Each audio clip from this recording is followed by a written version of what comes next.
So Marvel's Spider-Man 2 from Insomniac released last October, and if you've been following me for some time, it shouldn't be a surprise that I loved this game. But that doesn't mean I wasn't disappointed by some aspects of it. I thought the side missions weren't enough of an improvement over the first game, and that's obviously an area where the first game also lacked, and that's why I won't blame anyone for stating good criticism in an actual good way, and that goes for any area of the game, if you have good criticism that's well laid out. I can respect it even if I don't agree. But when you act like, certain league of people.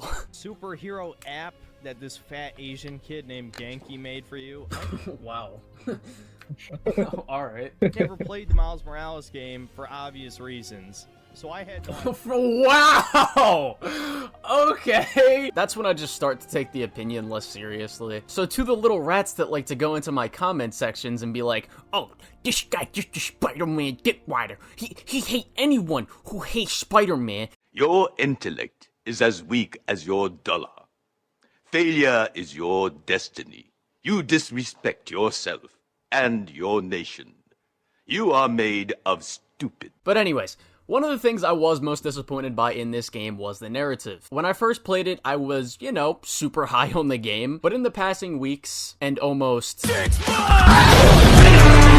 of waiting to replay the story because New Game Plus took forever to come out, my opinion on it would change and my score for the story would go down after hearing and being in multiple arguments. But after going through the story again, I was reminded I still really like this game's story. However, my opinion is a bit complicated. Balance is a process, not a destination.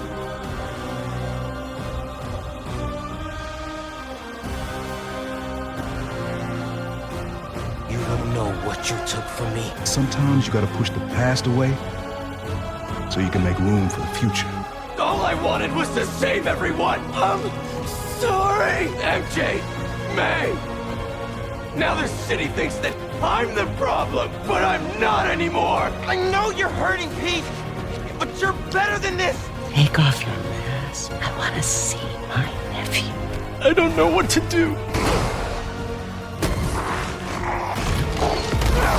Yes, you do.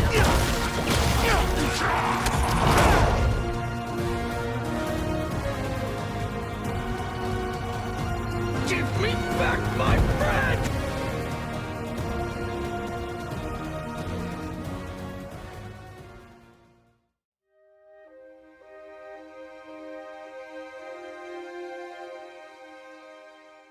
To start off with Peter, we have to take it back a bit to the first game. In that game, one of Peter's biggest problems in the game was the dilemma of struggling with short versus long-term consequences. And while you can watch this video to go more in depth of the other areas of that flaw, one of the parts of that was Peter struggling with Peter balancing his life between Spider-Man, work, and his relationships. We see the way he puts Spider-Man over everything that's probably more important to his well-being in life. He'll constantly put the short-term consequences of possibly saving a life over the long-term consequences of not giving himself a stable life. And in the beginning of Spider-Man 2, after an amazing opening set piece, we see this dilemma come smack him in the face once again. Instead of taking care of the responsibility of keeping Peter Parker's life together, he loses his job doing Spider-Man's responsibility of stopping Sandman. And even after stopping Sandman, instead of letting Miles take care of the aftermath of the fight so that he can get back to the school as quickly as possible, he's still doing everything he possibly can as Spider-Man to put other people before himself and putting unnecessary responsibility on his shoulders. I also like this dialogue that we get in the beginning of the game as well.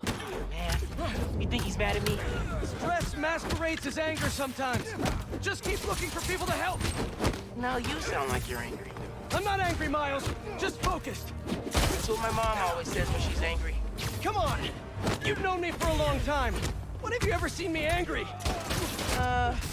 I'm thinking. It was a rhetorical question. Got it. That one time we were playing a board game at your place and you kept losing. I wasn't angry at you. I was angry at the universe. This foreshadows Peter's emotions that he's holding in that we get shown later in the game. We then move on to Peter's house, where we get shown that he feels overwhelmed with his work-life balance, and how he's pushing himself too hard as Spider-Man. Everything in his house alludes to this. Speed Nonagon. Oh man, I've been wanting to play this. Just need to find the time. May's rent. May mortgage the house to keep Beast afloat. And now I'm sinking. Peter losing his job and talking to MJ about what to do next. Even saying that he wants to take a break from finding a job. Bummer that the teaching thing didn't work out. What's next, do you think? I don't know. To be honest, I'd like to take some time off, but I can't really afford to. And his house is also just a mess. Another thing we get here is the fact that Peter is internally still holding on to May's loss. Hey, what's this? Is all this May's stuff? Yeah, I need to donate it, but not just yet. And not just May's loss either. Oh man. It's like a rogue wave sometimes. And then we get this cutscene with May that sets up Peter's arc for this game. When I was your age, I was head of the debate club, captain of the soccer team, and second violin in orchestra. Every year, I wanted a new feather in my cap. But when I tried to add honor roll student on top, I fell apart. Instead of being good at a few things, I wasn't good at anything. So, I scaled back. Balance is a process, not a destination. But moving on, Peter and Harry talking about the job is another moment that compounds on this internal struggle of finding balance. Peter is hesitant to join with Harry, which I interpret is because he doesn't want to let Harry down from his Spider-Man job interfering. And I also really like that Peter starts to get emotional when he sees the picture of May, because him being hesitant in this decision also, calls back to the fact that the reason he's pushing himself so hard as Spider-Man is because of things like her death.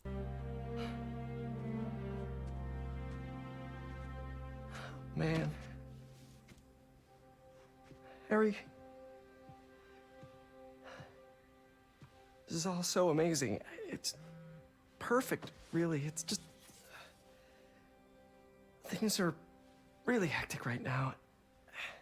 But Harry sways him into joining, and after this, Peter finally feels like he has hope of a stable career. Getting to do real science, though.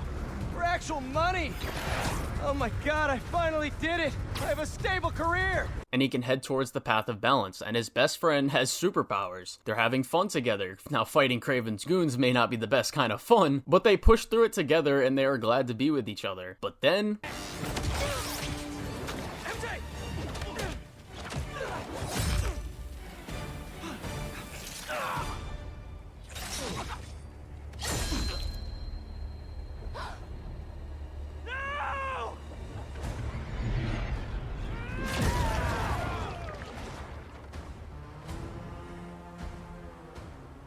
venomous as they say. Sorry. I was always so busy. Don't. Look, we're almost... Pete, talk to me.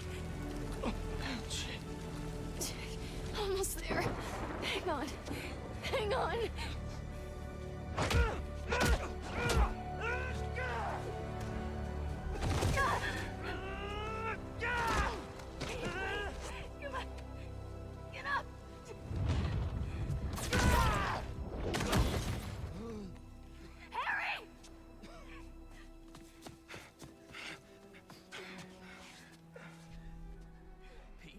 Peter dies. To go back quickly, there's a moment during the Coney Island mission where Peter is not able to save people, at least not on his own, and all he's able to do is say, I'm sorry!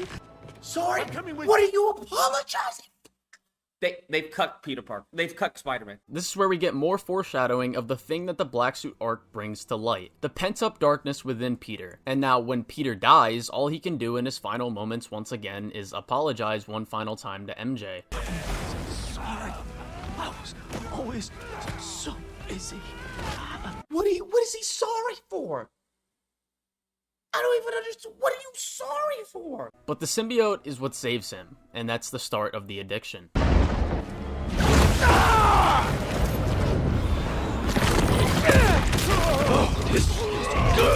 The next mission, we go into a big dinner Kraven is hosting, and we get 3 moments that I really like. One, where the suit helps Peter get inside.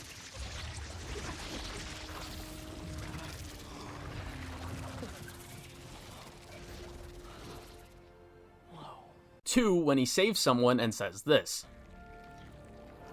A true hunter adapts. So hunters were nuts. Can't believe the suit listened to me. I wish my suit had a neural interface like this. I could work with Harry, do the hero gig, and take a vacation all at once. He immediately starts to take a liking to the suit because he feels as though it makes him better, and physically, he is better. I mean, look at this guy. Ooh, that brother's floating in the air. How could his hands do this? And then finally, the third moment. When Peter is about to leave, we see the suit's amplification of Peter's anger take control for a second.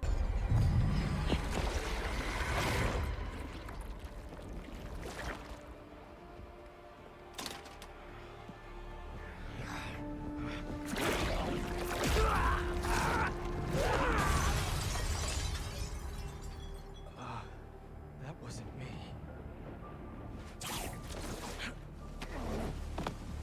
You should ice that. And it's the start of how brutal Peter is with the suit on, borderline almost killing someone. And I'll touch more on how the story touches upon a lot, like about the themes of like Peter not killing, why he doesn't do it, and how he thinks about it. But just like with Harry when he starts going crazy on Kraven for stabbing Peter, I don't think it's just the symbiote. It's the anger that the host has, whether it be pent up or brought up in the moment, that the symbiote amplifies and learns from. And I'll get more into that during the Venom part of the video. The lizard part of this story is when Peter really starts to lose himself though, and even regresses as a character from what he grew from in the first game. And he starts pushing people away in his life, like MJ, and Miles for making Peter lose track of the lizard with this alley-oop plan. What are you guys doing? Trying to take out that gunship! Can't get close enough! I can. I'm one of them, remember? Bro, that's it! Pete! Alley-oop on 3!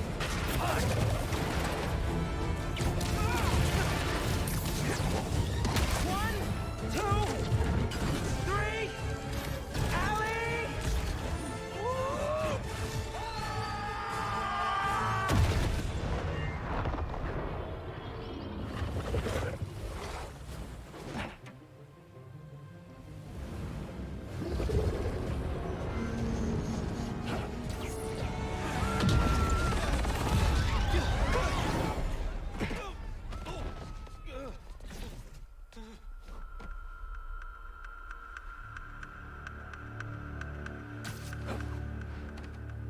He got away from us. It's good, Pete. I saved the tracker. Let's go, man, before he gets too far. No. He's mine. You sure? He's got big teeth. So do I. Hey, any luck at Connor's house? No, but tracking him right now. What's wrong? Nothing. Meaning something. Miles was off his game. We almost had Lizard. I'm sure he was just trying to help. Sometimes it's just easier to do things myself. Hey, that's not fair, Pete. We're a team. We just really need Connors right now. For Harry. And he's trying to do everything himself, and it's all amplified by the symbiote and the emotions within Peter, because of what Kraven is doing to Connors and the fact that Harry is dying. And while Peter is projecting at Lizard... You're too weak to get control back, aren't you? I'm gonna have to punch you out myself!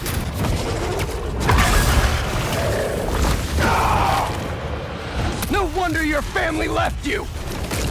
You're not strong enough! We get dialogue about Harry in the Lizard boss fight, where we see those fears of losing someone he loves come up again. He's dying, Doc! I can't lose him! You're the only one who can help him! He needs the suit! And I need your help to give it to him! But after coming into contact with the meteor and after Dr. Connors brings up destroying the suit... I'm wearing an alien. We call it a symbiote. It bonds at the subcellular level with its host. In our case, Harry Osborn. He gave it to you? Not exactly. I was hurt, and it chose you. Which means it's more dangerous than I could have imagined. We need to call Oscorp. We need to destroy it. Destroy us?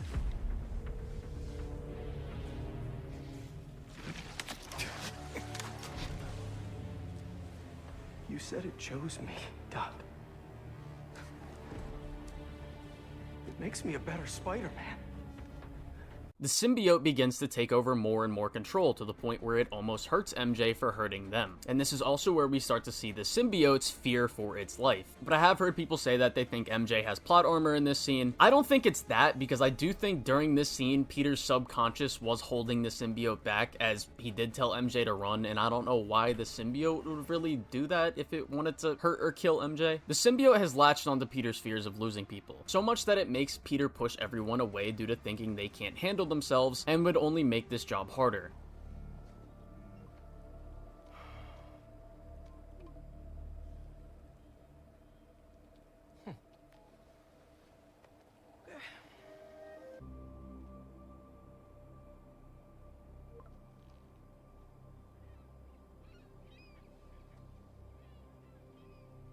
MJ, what are you doing?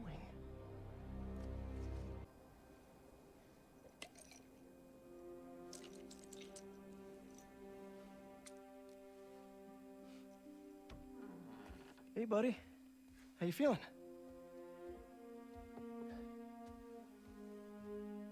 I need that suit back. Pete.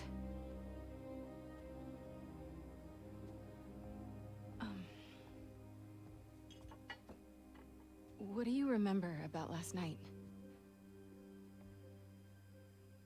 I just remember feeling tired. Pete. You're not yourself. That suit is changing you. This suit is the only reason I'm still alive. Yeah, it's pretty great, isn't it? Why don't you pop some more pills and say what you really feel? Hey, don't. I'm busting my ass out there trying to save you, and this is what I get? I said don't. I saw your story. I tried to tell you about that. Yeah, but you didn't, did you? I can't lose this job, Your Pete. job is to write the truth. I did. The truth is, I'm the hero here, not you.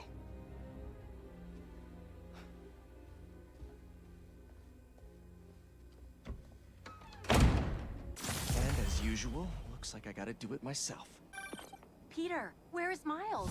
He didn't come home last night, and he's not answering my calls. Hello? I'm at my office. Tell him to come see me. Now. Why can't anyone take care of themselves? It's always up to me. I've been calling you. For hours. Nothing. You know Miles has been hunting Lee. I'll find him. I'm calling the hospital. I said I'd find him. I've got this under control. Hello? It's Dr. Connors. Sorry, I asked Harry for your number. Please, come back to the lab. We need to remove the symbiote. The hold that it's already taking on your mind, it's only going to get worse. I'm busy. No one listens. Not now, MJ! Is Spider-Man doing more harm than good? How about now? Now who needs the old Spider-Man? And the irony is that he's so far in the deep end that he won't even give the symbiote up. The only thing to his knowledge right now that would help make his best friend stop dying and stop his anguish. Harry left another message. Pete, I really need that suit back. Dad's working on a new cure, but I don't know.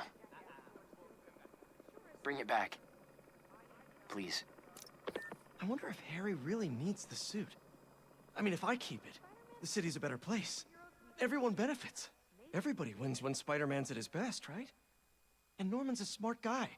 I'm sure he'll figure out a different cure for Harry. And when he walks in on Norman, he can see that Norman is at his wit's end trying to make a cure. And Peter can definitely tell that Norman might not even be able to do it. And I also love this next scene after what Lee just went through with Miles, because it calls back to what Peter was trying to communicate to Lee in the first game, and how his obsession with revenge on Norman won't do anything for him.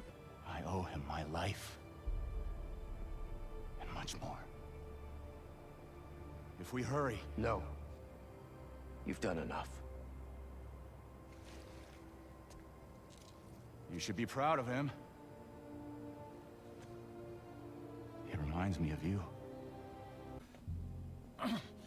Osborn needs to I know. But this is the wrong way, Martin. And stemming right off of this scene is when we get what is literally the best sequence in the entire game in my opinion. Kraven uses Miles to try and break Peter, and it very well almost worked, because if Miles hadn't shown up, Kraven would be dead. So let's take a break from Peter and talk about Miles and how he connects to the story as well. But I'm no Peter Parker. Exactly. You're Miles Morales. You're 17 years old and a student at Brooklyn Vision's Academy. What else? I guess I help out with my mom's work in Harlem every now and then. She's Councilwoman Rio Morales.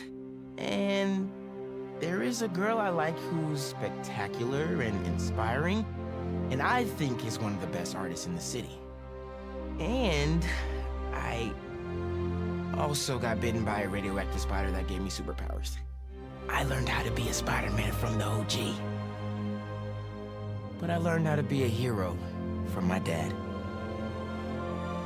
He was killed by Martin Lee in the City Hall bombing. The good I try to do every day is the good my dad planted in me. But it's been hard. Even with superpowers, sometimes we can't save the people we love, no matter how hard we try. A hero is someone who doesn't give up, though. And I don't plan to. I don't know, man. I can't talk about me without talking about Spider-Man. Sure you can.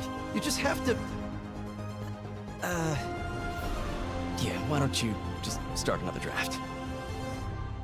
From the beginning of the game, we can see Miles struggling to write his college essay, and we again see that he's putting this off to go help with the raft transfer, and when looking at a picture of his dad, he makes an excuse to himself that he's taking a break from it. Don't give me that look, Pops. Only taking a break. When in reality, what this essay represents is something greater than just Miles going into college. It represents that a piece of Spider-Man is missing, and that's Miles Morales. Miles doesn't know how to write this essay because he doesn't know how to talk about his life without adding in Spider-Man in the mix, because Miles is also struggling with this dual life dilemma. And then, after failing to stop Scorpion, he is brought into a nightmare where we see Miles' fears, doubts, and insecurities. And we get this dialogue as he sees Haley, Genki, and his mom all moving on without him, as he fears for their safety.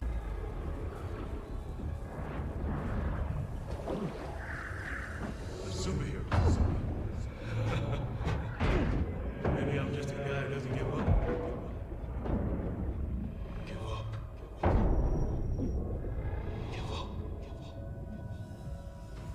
Miles. Huh?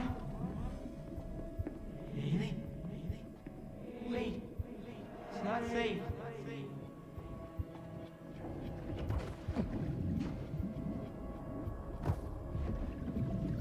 Miles.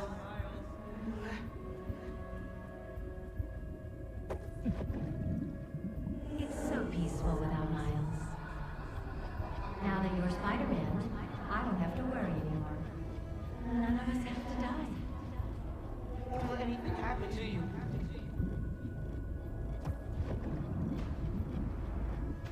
Time's running out, Leo. Huh?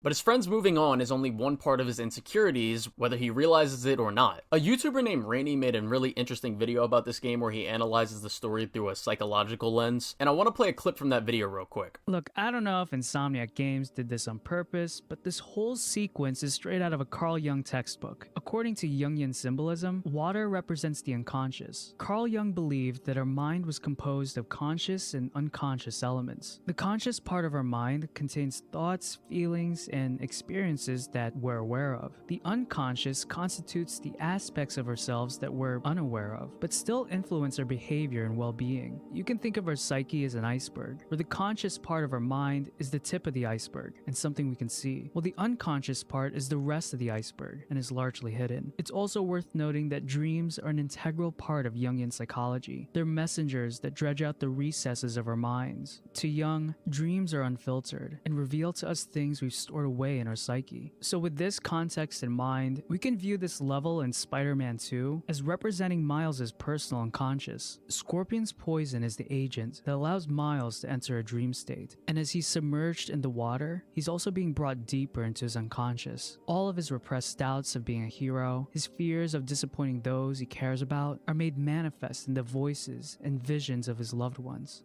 This is a nightmare, and as with many nightmares, there's a monster in the end. And after this hallucination, Miles is confronted with Martin Lee, where he questions letting him drown for a second. And soon after this, we get this scene where Kraven is trying to take Lee away, and Miles completely forgets his responsibility as Spider-Man to protect everyone, because Martin Lee represents that trauma of losing the people that he cares about. And I really like this moment between Peter and Miles on the bridge, and how it feels like a callback to Peter struggling to choose between saving May or saving the entire city from Miles' perspective. And from Miles' perspective, letting Lee go puts his family in danger. Hey.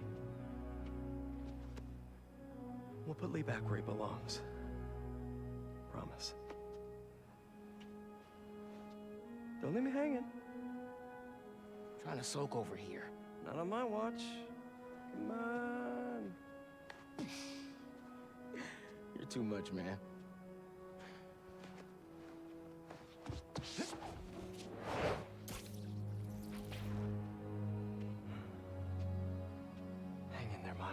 Peter has been in Miles' shoes before, and I like that instead of berating him about it, he tries to uplift Miles. But a bit later in the story, we see that subtly Peter is trying to keep Miles' focus away from helping him with Lee, and pushes him to focus on more important things. What's up?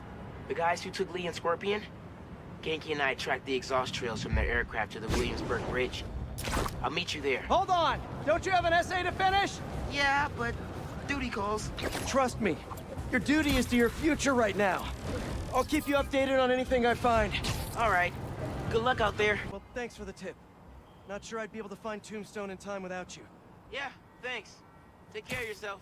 Those fashion school rejects won't be getting the drop on me again. Ta-ta, spiders. Miles, let me take this one. You're gonna miss your essay deadline. What if... If Lee's there, I'll take care of him.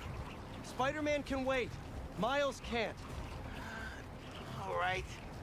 Just keep in touch. And after the bridge scene, we have two conversations between Miles, his mom, and his uncle.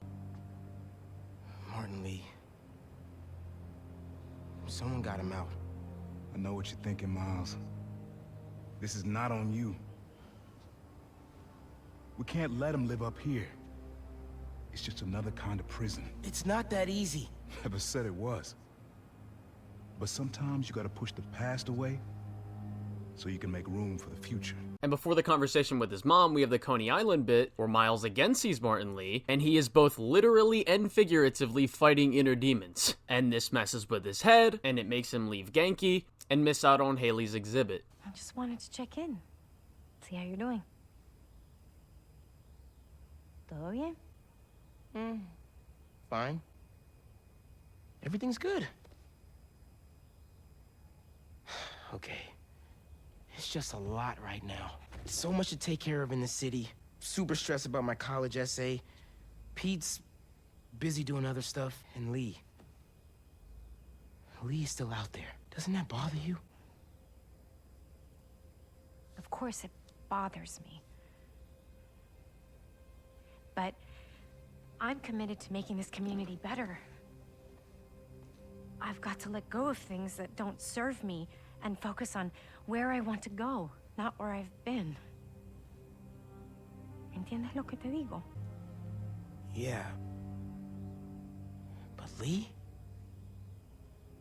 I can't just let him go.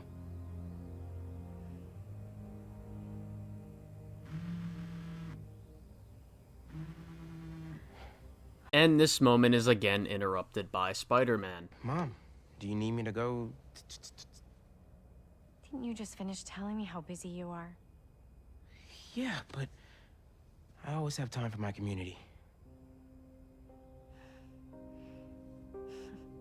But what both his uncle and his mom are trying to communicate to Miles is to not let his past control his future. Miles hears their advice, but he's just not ready to use it. Skip to a bit later in the story, and Miles is trying to talk to Peter. Hey, you've reached Pete. It's good enough. Leave a message. Where the hell are you, Pete? But as Peter gets wrapped up in his business with Harry, Miles is still struggling with that anger that he feels for Lee. As long as Lee is out there, Miles fears that the people he loves will start to die. He goes to his dad for advice. Could really use your help right now. I'm doing everything I can to find Lee. But nothing's working. I know what you say. A hero is someone who doesn't give up.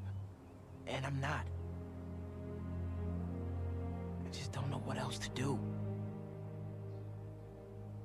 Maybe I should just ignore everything else and spend all my time trying to find Lee.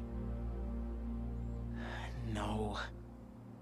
If people need help, I'm helping. And I'll find Lee. If Pete's too busy, I'm Spider-Man. I can handle everything myself. Wish me luck, though. So, who needs help out there? We can see that Miles feels lost. He doesn't know what to do. He says he's going to ignore everything else and then go fight Lee. But then he has another bad thought, and that's instead of maybe trying to connect and spend time with his friends and family, he's going to continue to be out there being Spider-Man, even if there's no immediate risk. And you can see that since Peter isn't there to help him right now, he starts to feel like he can do everything himself and he doesn't need people. But internally, as we're going to see next, that's not the case. Hey, MJ. Hey, Miles. Just spoke with Pete. He's heading over to Dr. Connor's house in Queens. Stay ready in case he needs backup. Oh, really? Did Pete ask you to call me? Well, no, but figured 2 Spider-Men are better than 1, right? Sure. Okay, thanks, MJ. Sounds like he doesn't need me. Maybe I'll go see Haley in the meantime. After feeling neglected by Peter yet again, he goes to see Haley. And during this, not only does his personal life get interrupted by Spider-Man once again, but Haley also tries to communicate to him to stop letting Lee consume him. Yeah, okay. Alright, I see it.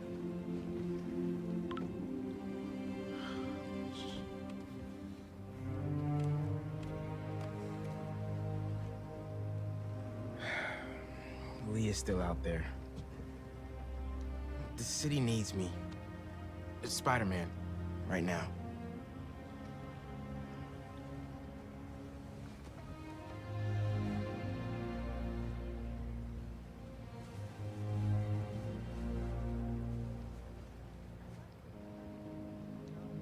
But then Peter does call him. During this mission, Genki tries to communicate to Miles that Miles shouldn't be after revenge, but Miles shuts down his friend and family trying to help him with this struggle due to being so concerned with Lee. It's about time Pete called me back. Hey, how's it going with Haley? Had to bail. Lizard's loose. Could use your eyes in the skies. The lizard? Also, Haley thinks I'm crazy for trying to find Lee. Seems like everyone does. We're protecting you. Revenge just... Not after revenge. Dad always believed in second chances. But that's not what this is. It's my job to protect y'all, not the other way around. I get it. Okay.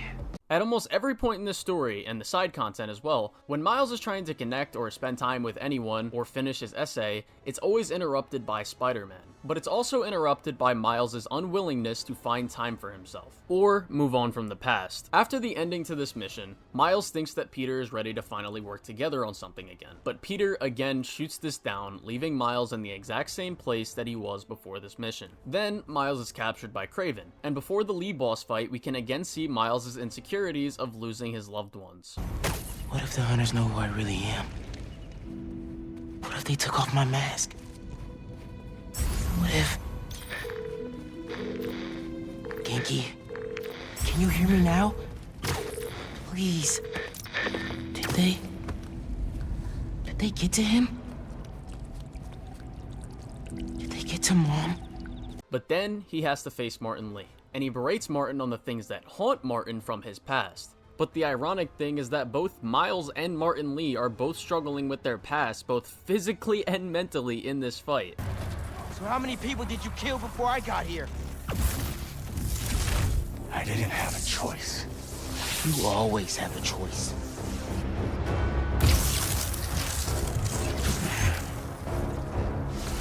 I am done wasting my time fighting weaklings.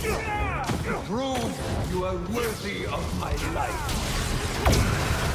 I understand you want to kill me, but I can't let you do that. What makes you think you deserve to live? I won't die as the man that I was. You don't get to walk away from what you did.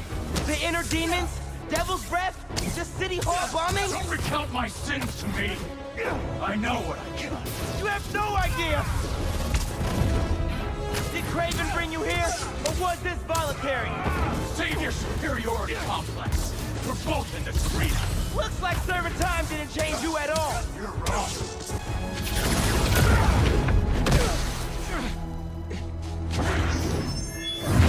You'll never defeat me. Spider-Man doesn't kill. You never fought this one.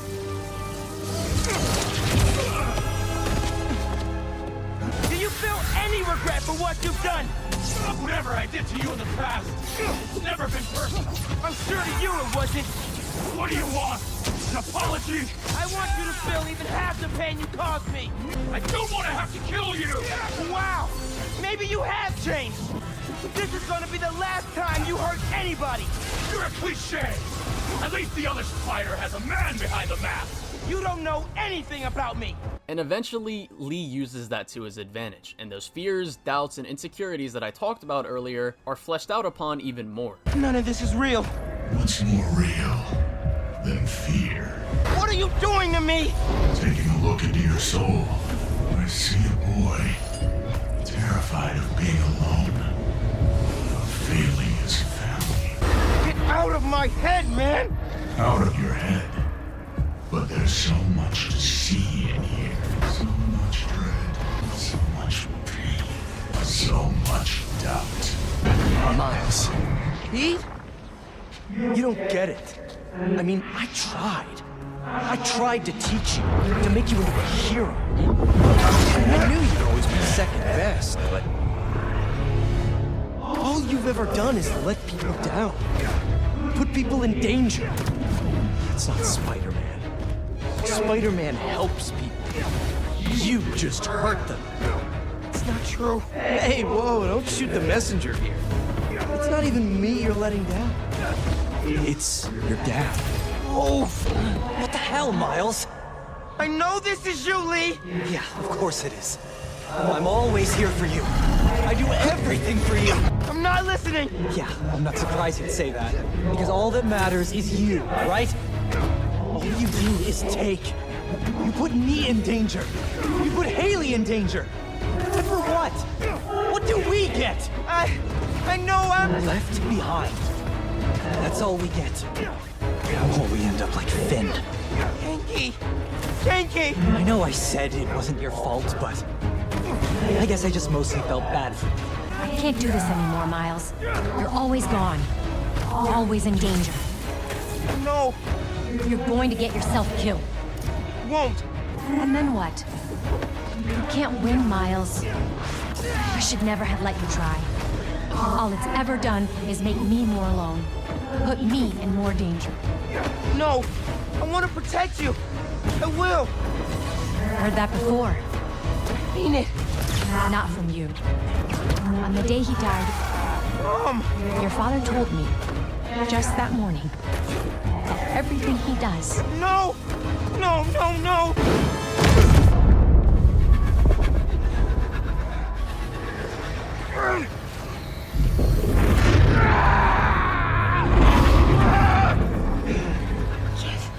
Stop. But I couldn't save you. Or Finn. If Spider-Man can't protect everyone, who will? Come on now. You're more than just Spider-Man. You can try and hide behind that mask, but I know who you are. And what you stand for. I've been watching you. You have? And it hurts. What happened to the boy that I raised? You're a coward. Stain on our family. You don't mean that! I do. We all do. You're a failure, Miles. Always will be. But in the end, Miles realizes that all of these things are something he's putting onto himself. And all of these people are people that loved and cared about him. And him realizing that all these people are actually here for him, and that those insecurities aren't all true, and that it doesn't have to control him, taking the advice from his mom about letting go of things that don't serve him, and the advice from his uncle and Genki about moving on from the obsession of the past and not letting it determine your future, and Peter's mentorship and what he's taught him and how he's inspired him about what it means to be Spider-Man. And he turns all of these things back onto Lee. No! You never say that! None of you would! I'm not— It's time to give up. Give up, Miles. No.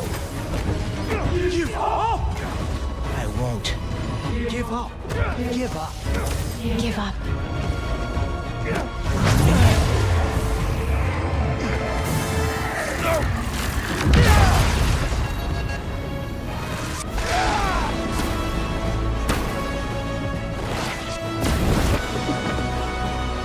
You're done, Lee. I'm not doing this anymore. You wanna know who I am? I'm the kid whose dad you killed at City Hall! What? He died because you decided your problems were more important than all of those people's lives. Jefferson Davis was a hero who saved people from you.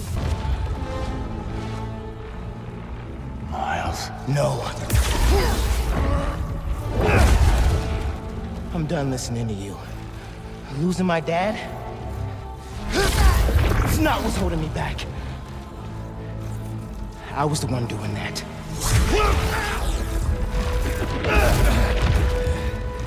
But not anymore. The stakes of both Miles's and Peter's character growth are pillars of this story. If they don't progress as characters and take steps in moving on from the past, then they would have both lost themselves completely. And now that Miles has progressed through the help of his friends and family, he can help Peter progress as well. And so...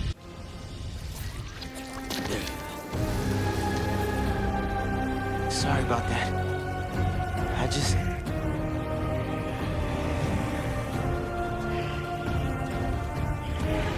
It's just me. You're in the way, Miles! You almost killed him, man! What are you doing? I could have fixed everything! How? By strangling him? That's not what we do! Try to mentor me! You're the one running away from your problems! You're the one hell-bent on revenge! Revenge? All I wanted was to protect my family! Protect you! All Miles talks about is how to be a better Spider-Man, how to help you. Why are you doing this? I made you! You owe me! I know you don't mean that! You're stronger than some suit, Pete! I need this suit! It makes me a better Spider-Man! I don't feel like a failure. I feel like maybe all I want is to save you! Think of the man you were! You're sick! Let me help you, Martin! I'm the hero! I don't get sick! You can't save me, Peter! Then I guess you'll have to save yourself! This time, you have to save yourself! I can't! Don't listen to it! Listen to you! Yes! Listen to me! I know you're hurting, Pete! But you're better than this! I know! All I wanted was to save everyone! MJ! May! Now the city thinks that I'm the problem, but I'm not anymore! I'm the solution. Peter, it's time to get up. Take off your mask. Pete, come on, man. I want to see my nephew.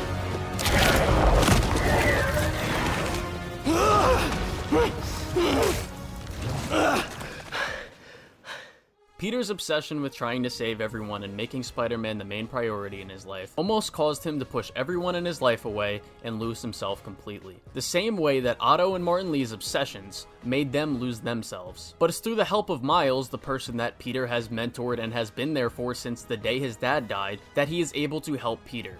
And Miles isn't the one who took the symbiote off of Peter. He helped Peter beat himself. because you can't help someone who is unwilling to help themselves. But we still got more to cover with these characters and MJ, so I really like this moment between Miles, Genki, and his mom. When Genki starts talking like he's about to die, I found that a bit funny. But what I really like is these parts, where Miles is going to take those steps to spend actual time with people and try not to be so caught up in Spider-Man stuff all the time, letting his relationship slip away. And the other moment when he tells his mom that he took her advice of letting go of things that don't serve him, like I went over earlier. And to next get into Peter's greatest enemy in this game, the fridge. But no, on a serious note, I want to get into MJ in this game. To get into MJ, we need to go back a bit. MJ in this game feels lost. She's working a job she doesn't even want to do because she needs to support herself and Peter, and she feels like she needs to make a difference from the inside. She's stressed this whole game trying to write a story so that she doesn't get fired. She tried to write one story, one about the kind of tech the hunters are using and who their leader is and what their goal is, and she wrote this story to try and track them down faster, most likely to save more people, especially after getting the news from Peter that Kraven killed Scorpion. But Jonah takes the story about the river battle instead because it's more dramatic and eye-catching, instead of a story trying to save lives. And the story that she writes that finally gets her job security is the one that she writes about Peter. And now, after talking with a certain character, I conceded on the fact that I thought this was character assassination for MJ, her writing this article. But after going through the story again and talking a bit more about it, I think that this article was just the product of MJ not knowing what to do to keep her job, the job which she believes is holding their financial situation together, and she's really stressed about this, and she also kind of just went through a traumatic event with Peter. But now, she wanted to get feedback from Peter about the article, but we obviously know how that turned out. But the reason I was willing to concede on this was because of this cutscene from Spider-Man PS4. This is all my fault. No, not the song again. You are not alone anymore, Pete. But this article doesn't really contradict that. MJ is still here for Peter, and I don't think that an article written from a news establishment run by J. Jonah Jameson is changing that. Now, is turning public opinion against Spider-Man really the best option right now with how Peter is acting? Probably not, but I think that can just be chalked up to her making a mistake. Because just like in the first game, it's not out of the realm for MJ to not make the best decisions at all times, with her character flaws or internal struggles. And the article that she writes isn't even that bad, and it is the truth. The only thing she leaves out is that she believes there's an alien suit changing him, but if she mentions that in the article, that could lead into other problems. And I think that anybody even reading the article, that everybody in the city knows that Peter is wearing a new suit. The Danicast also mentions the new black suit multiple times, and they state that's the #1 podcast in the city, and Spider-Man is already always all over the news. I think if people don't put 2 and 2 together that, oh, Spider-Man started acting weird, oh, he's got a new suit, I think that's kinda on them. And again, MJ doesn't even want to do this, but she felt like she had to keep the job that, again, is the only thing she thinks is keeping their financial situation afloat. And after this, Peter isn't answering calls from anyone. And when she sees him, we get this scene where she's trying to help Peter, but Peter is being a douchebag and is not accepting anything from anyone. And she still tries to call him after this as well. She's still trying to be there for Peter. But later in the game, when she gets a promotion, she doesn't feel anything from it. It's like playing a game of Fortnite using aimbot. He's hacking, take him serious, he's hacking. Yeah, sure, you won, but you don't get any real personal satisfaction from it. And then during the Scream boss fight, we get what MJ, just like Peter, has been holding in for so long. MJ, just talk to me! I'm done talking! Done begging for validation from you, from anyone! Validation? If this is about your job! It's about me! Hey! It's not my job in this stupid house! And for once, not about you! About me? MJ, what do you mean? You stay out of this! I'm finally in control! Don't listen to those voices! They aren't telling the truth! I heard them too! I know how it feels! Always about you! You can't keep a job! You can't pay the mortgage! I have a job! With Harry! We'll be okay! And for how long? There's only one job you care about! Spider-Man! I always come second! I live in your shadow where my dreams turn to dust! Remember your book? You said you want to help people! Nobody read it! Nobody cares! I read it! It helped me! All I do is help you! MJ! My life is constantly interrupted by you! Looking for answers, please! Because you lost a job or can't pay a bill! I write words I don't believe in for a man I despise! So you can be happy! I didn't realize! MJ, you can quit! I can figure something out! Let me do what I have to do! You're right! I've been selfish! I was so wrapped up in my own life, I never thought about yours! We don't need you. The city needs you! I need you! Don't lie to me! Pete! I need you too! You've been single-handedly holding our lives together! I'm sorry, MJ! I took you for granted! MJ is gone! No! You aren't! I'm sorry I caused you so much pain! The house! My job! Our life together! I promised you I'd be better, but I wasn't! I should have listened! I should have been there! We're a team! Me and you! I never want your life to be worse, to make mine better! Your dreams are just as important as mine! You're lying! You're just as important! Enough! This isn't what you want. How do you know what we want? You're Mary Jane Watson. You want the truth. Yes. I want the truth. And sure, these things come out in the most dickheadish way possible, but there's an element of truth in what she is saying, just like with Peter when he had the black suit on. Even I felt offended by some of the shit she was saying to Peter. Always about you! You can't keep a job! You can't pay the mortgage! Oh, damn! I'm sorry. I'm sorry. Because it was a thought. No, seriously, it was a thought. It was a thought, and I blurted it out. I did not mean it that way. I'm fine. Okay, but just understand I didn't mean it the way it came out.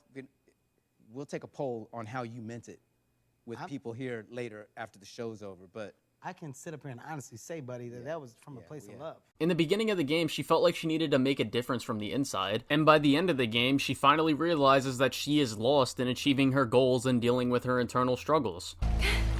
Are you? Am I? I'm okay. I think I'm okay.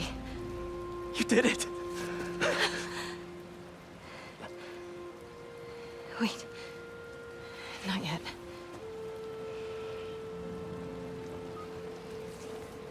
Watson, where are you with my apple fritters? I'm starving, and Jonah?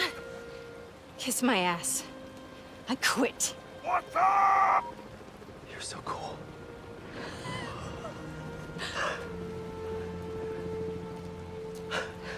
I thought I'd lost you.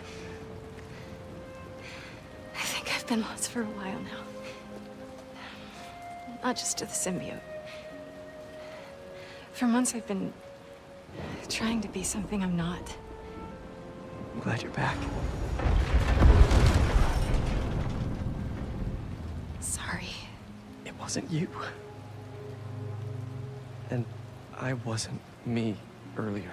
And in the ending, she starts from the beginning with her own podcast. Peter being Spider-Man and not getting his life together or their relationship in order is taking a toll on both of them. But the truth of the matter is, she needs Peter just as much as he needs her. And I hate how people read this boss fight as, oh, MJ's just being a dick to Peter. Look at this feminist rant. But when Peter is being a dickhead to people with the black suit on, it's, oh, I want more of that. It's like, obviously there's some truth to what MJ is saying, just like Peter, but of course, it's gonna come out in a terrible way when you have a fucking symbiote controlling you. And the symbiote in this game amplifies emotions. But to get back to the fridge criticism people have been throwing at this game, yeah, I got no defense for that. Wait, hold up. It actually says here on the back of the box that the fridge is 500,000 pounds, so yeah, it makes sense now.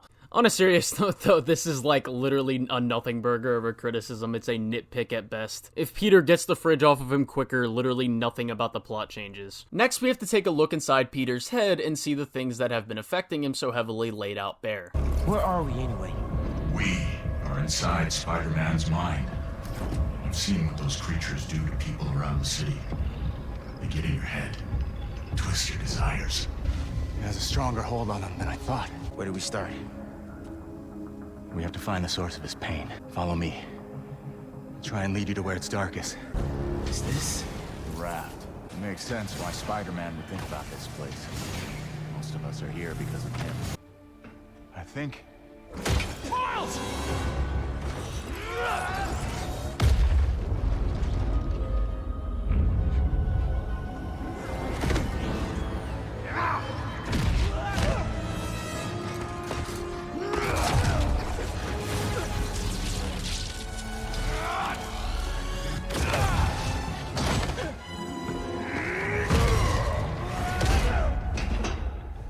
What was that? Nothing's working! I can't slow them down! We have to keep fighting! Everyone he puts away, they keep coming back! Must be frustrating, putting criminals away, just for them to escape and cause more pain. Part of the job. He knows that. What is? Believing in second chances. It's like they never stop! That's enough! I get it! Did you do that? No. The symbiote. It killed them all. The problem's solved. That's not what Pete thinks. No. But it might be how he feels.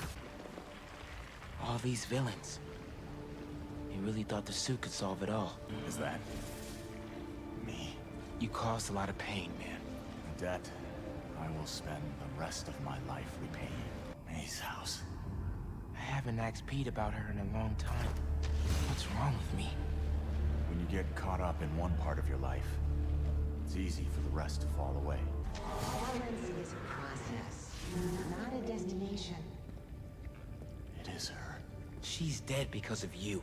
I never meant for her to get hurt. This is your chance to make it up to her then. Looks like we're at feast. I built my life around this place. This will probably be the closest I'll ever get to seeing the inside of it again. Not that I deserve to. Lee, why did you do it? Revenge. Norman Osborn's the reason my parents are dead. So I dedicated my life to making his hell. Instead, you lost your father. Peter lost May. And I was too stubborn to see I had become what I despised most. I'm sorry, Miles. Well, if this is my last chance to say anything to you.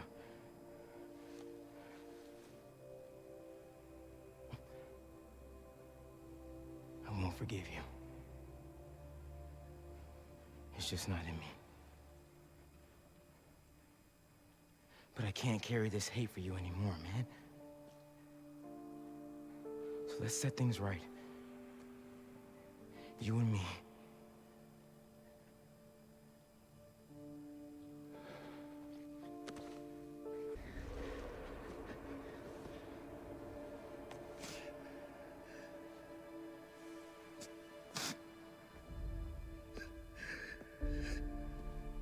This is all my fault. I'm sorry. I'm sorry.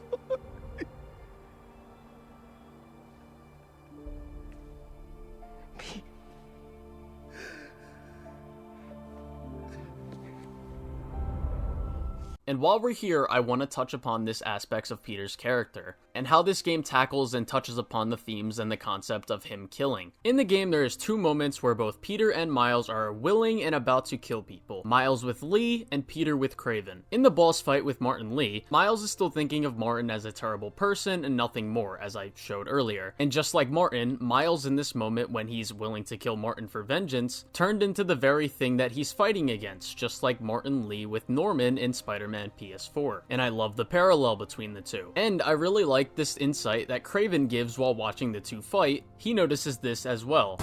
You don't get to walk away from what you did. The inner demons, devil's breath, the city hall bombing. Don't recount my sins to me. I know what I did. You have no idea. Did Kraven bring you here, or was this voluntary?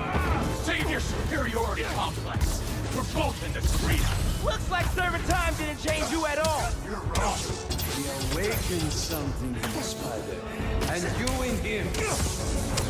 Show me more! And I already went over the other stuff earlier in the video, but at the end of the fight, Martin is accepting his death and feels like he deserves to die, as opposed to the beginning of the fight, where he didn't want to die as the man he became in Spider-Man PS4. Do it. Please. And later, when going through Peter's head, he gets inspired by both Peter and Miles' ideals of believing in second chances, despite something the people may have done. And when going through Peter's head to help him, he wound up helping himself as well. Guess I should thank you. I spent years of my life consumed with vengeance and lost everything for it. You two reminded me that that's not who I am. When you help someone, you help everyone.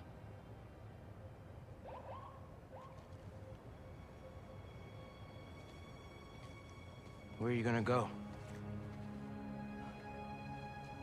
To set things right. Your way.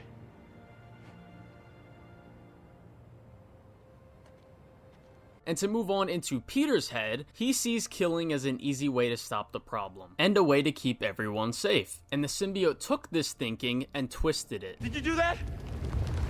No. The symbiote. He killed them all. The problem's solved. All I wanted was to save everyone! MJ! May! Now the city thinks that I'm the problem! You think I'm the problem?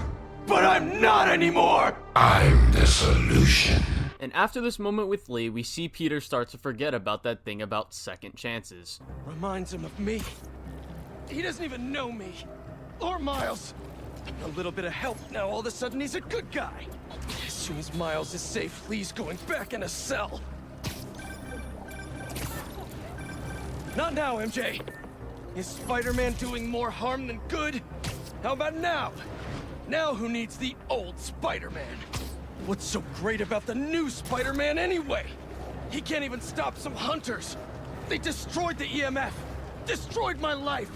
I'm going to lose May's house because of them and... Kraven. And he starts thinking of all the things Kraven is doing to him again. And the symbiote takes those internal thoughts and again twists them. And I've already gone over Martin, but we get shown this theme of second chances with multiple other people as well. First, let's talk about Sandman. He gave up being Sandman for his daughter, but when Kraven's goons started tracking him, he notices this, and that's when things get messy. So I tell the cops that someone's out to get us, but they don't listen to me. No one ever does. Time to take matters into my own hands. Marco put Sandman to rest years ago.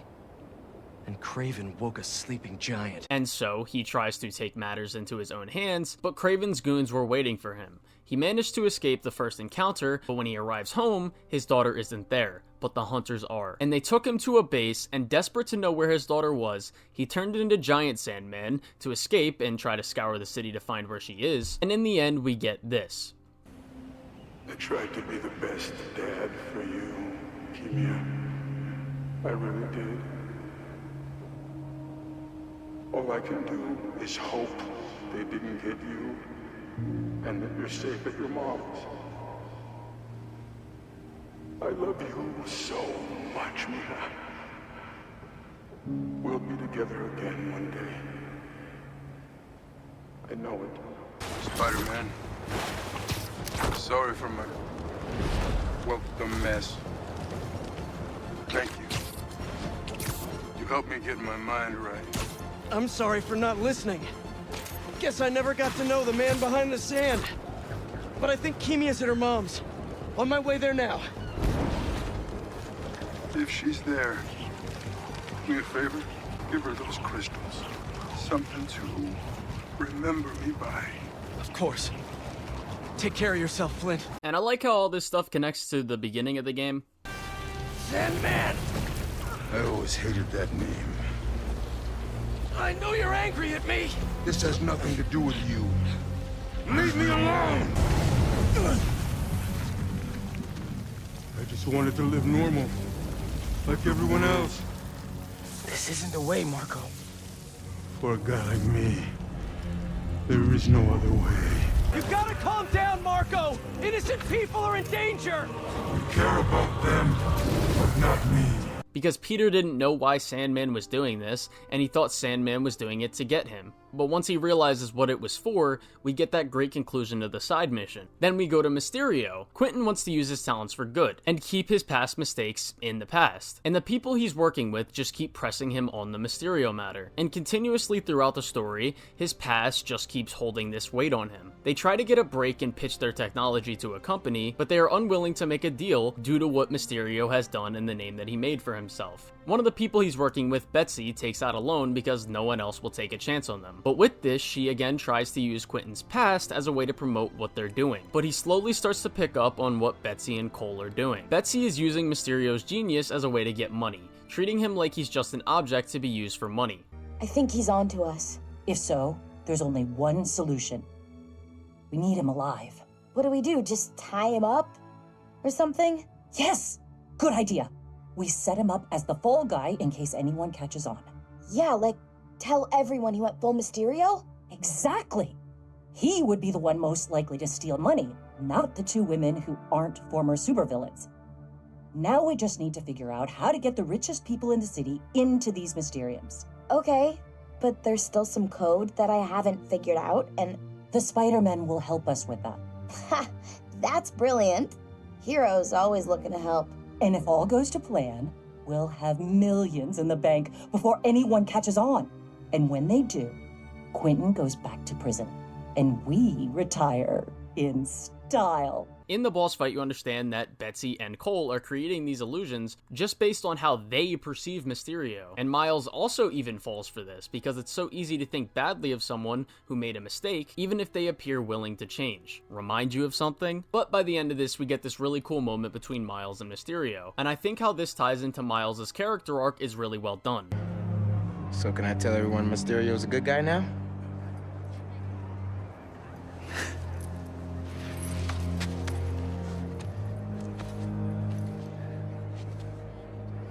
Mysterio will always be a villain.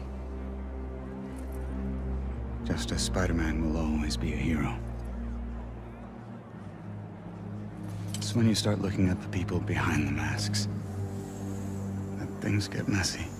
Tombstone as well is another villain who has redemption after some time, and while he doesn't really have much in regards to like depth and how they go into that, especially when compared to Mysterio or Sandman, he still is a piece used to show that theme of second chances. Then we move to Lizard real quick. Connor's wife left with his son after the first incident with the lizard serum. They left because they were scared of him and what could happen. When going through Connor's house, we can see that he still has his son's room in what looks to be the same condition it was when his family left, and you can tell that this incident traumatized him and he feels very remorseful and most likely depressed from the things he's done in the past. We also know that he had multiple episodes as the lizard when we go into his house and find a bunker. But I'm assuming after dampening the lizard genetics and his DNA so that he would stop having episodes he was having, his life got a little bit on track. And of course, Kraven brought the lizard DNA back into his body, or, brought the genome out of him. And we of course know how that plays out. Then we get to the Flame side mission, which is another big component of this theme and how it's tackled in the game. In the DLC for Spider-Man PS4, Yuri gets fed up with the law not being able to stop terrible people from breaking out and doing it again. And this is what's also pushing her to kill Cletus in the side mission. As soon as Yuri sees him, you start to see how she feels. And I really like the dialogue between her and Peter here, showing the two conflicting sides of this ideology. Okay, first things first. How does he know who you are? My voice. When I was chasing him as a cop, he enjoyed it. Learned who I was so he could always tell me how I failed. What else do you know about him? That group he ran with before? When we got close to capturing him, he told them it was finally time. He killed them so nobody would talk to him. And they let him. He's a monster. You're going to have to kill him, Yuri. My prophecy says he'll never stop. Just like you. I'll finish you when I'm done. The Flame needs to die, Spider-Man. The longer he lives, the more people will get hurt. There are other ways to stop him. Less traumatic ways. What about the Crimson Hour? We still need to learn more about it. This path you're on never ends well, Yuri. Trust me. Trust you? What about you trusting me? You weren't there the last time he escaped. You didn't find the bodies! You didn't see his face! No, I can't even imagine! But that still doesn't make this right! I am not letting you get away again! I can't! Well, that's too bad, Yuri. Because I don't die. It's not like I want to free him! No! You just want to go halfway! Congratulations. You get to live out the rest of your life behind bars. And I owe it all to you. I'm trying to do the right thing! As if you have any idea what that means! You hope and try! I am! And you're never wrong! You care more about being good than doing good! You always have! You used to believe we could do both! Yeah! Then I grew up! Talk like I've never saved anyone! Oh, and nobody died under your watch? I doubt that! You're a fool! And you're not the authority on justice! And I like how this ending plays out as well between the two. He's gone. He'll go underground just like last time, but I'll find him. You could have killed him. But you saved me instead. I told you. I'm trying to save the most lives. And you still do that pretty well. You gonna turn me in now?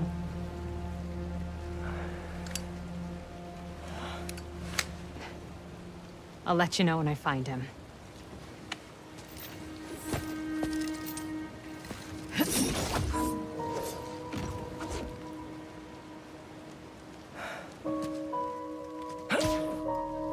And when Peter asks if she wants help tracking them down instead of waiting for her to find a lead, she says she needs time to herself, which I like to think is Yuri pondering her thoughts and that Peter got through to her, especially after she saved him instead of killing Cletus. Do you want help tracking down the flame? Thanks, but I need some time to myself. Besides, we've taken down a good chunk of his operation, so he'll be going back to the drawing board. I'll start checking his old aliases. Archie Abel, Walter Wackman, Cletus Cassidy. But this could take months, maybe even years. I'll be ready when you've got something. Thanks. I couldn't turn her in after she saved me. Maybe I... And I like that Peter is conflicted on turning her in or not. He knows she's a risk of killing Cletus potentially, but he still sees that chance for good in her. And at the end of the day, she is saving lives just like him. But now I want to wrap up Peter's arc throughout the game. When Peter gets the anti-venom suit, something that I think is interesting about this is something that, again, Rainey explained really well in his video. Peter rises again, but instead of a black suit, he's dressed in white. You see, when Lee used his powers to free Peter, his energy negated the harmful effects of the symbiote, granting Peter the anti-venom suit. The anti-venom suit and the symbiote suit have deep psychological and symbolic meaning. Both explore the duality of human nature. The fact that these suits are organic just drives this point forward. They aren't made by Peter, but both arise from within him. This symbolizes how the duality of human nature exists within us, and isn't something we can just fabricate. With the anti-venom suit, Peter is able to use the symbiote inside of him as a way to free others infected by the symbiote. This ability reveals the dual nature of poison. Under the right context and quantity, poison can be a cure, but the opposite is also true. If abused, medicine can become poisonous. This duality is also embodied in the character literally called Venom and his desire to heal the world by infecting everyone with the symbiote. We're going to heal the world. Next, let's talk about the designs of both the anti-venom suit and symbiote suit. Notice how both designs act as the inverse of each other. The main color motifs are black and white. The color black often represents darkness, death, and power. White usually symbolizes purity, light, and new beginnings. So with this context in mind, when we look at the symbiote suit, we see that Peter is covered in black. The symbolic meaning behind this suit is made manifest in its power and in how it corrupts its user and their relationships. But the white spider emblem shows us that despite the outer darkness of the suit, inside is a form of purity, that the person in the suit can still be salvaged despite their corruption. This is in contrast to the anti-venom suit where Peter's dressed in white but with a black emblem. To me, this suit represents Peter's integration of his shadow. All of the things he has repressed have now been confronted. and brought to light, making him more complete and whole. But we can view the black spider emblem as the dark nature that's still present within Peter. Just because Peter has dealt with his darkness, it doesn't mean it's gone. He just has a better understanding of it and knows how to use it to serve the good. To Young, darkness is something we have to engage with for the rest of our lives. And after this, Peter is faced with the hard fact that he might have to kill Harry to remove the symbiote from him, and those thoughts of losing someone close to him start to creep back up. Peter's new power allows him to free people of the symbiote and their darkness, but for Harry's case, it means killing his best friend. What happened, man? Harry got the meteorite. I couldn't stop him. Connor said we can't save him, so we have... I can't lose him, Miles. I can't do this again. I saw May when I was... in your head. It's not your fault, Pete. She wanted to save you. To save all of us. She never thought about herself. Even when she was struggling to breathe. If May, my dad, if they were here, they would want us to stop thinking about them. They'd want us to help people. To fight. Harry's still in there. And we're gonna fight like hell to get him back.